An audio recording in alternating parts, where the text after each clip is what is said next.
Coger, que seguro que todos están bien. Vamos a ponernos guapos y a perdernos un poco por las estrellas caches. Vamos a convertirnos en princesas y princesas. Besos a todos. Albert, horas más tarde. Estamos en otro hotel, GMG. Sí.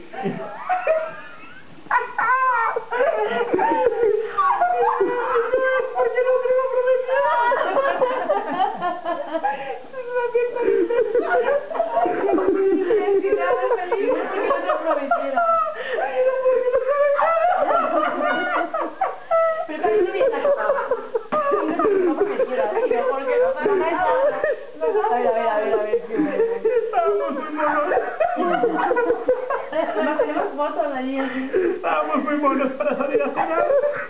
Ya ha aparecido el dueño del hotel, el cual muy gordo nos ha dicho que teníamos que volver a las 23 horas, si no nos quedábamos en la calle.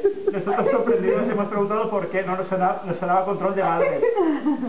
Y este nos enseña las reglas del hotel, hemos flipado. Se ha puesto tan borde que nos ha dicho que nos fuésemos. Y además nos cobra 600 rupias cuando su hijo nos había dicho 300.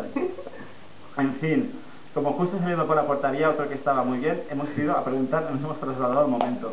Ha durado poco la habitación con arcos, pinturas y el rincón chill out.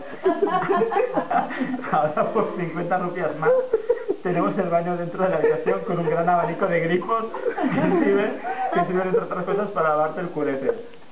Ahora estamos en dos habitaciones separados. Esta vez duermo con Pili y Patata, porque se hace llamar así por aquí.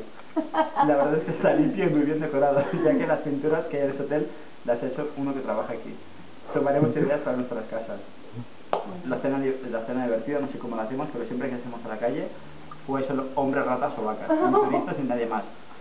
Para no perder la costumbre, hoy hemos seguido en nuestra línea, llegar a los restaurantes así cuando cierra la cocina. Hemos cerrado en la azotea de un sitio que era muy bueno, pero hemos comido bien. El caballero, un chico joven de 16 años, ha sido muy simpático y se ha reído con nosotros en nuestra sesión de pedos. ¿Quién se me ha tirado un pedo? La Pili. Todas vosotras. Tú y el Albert.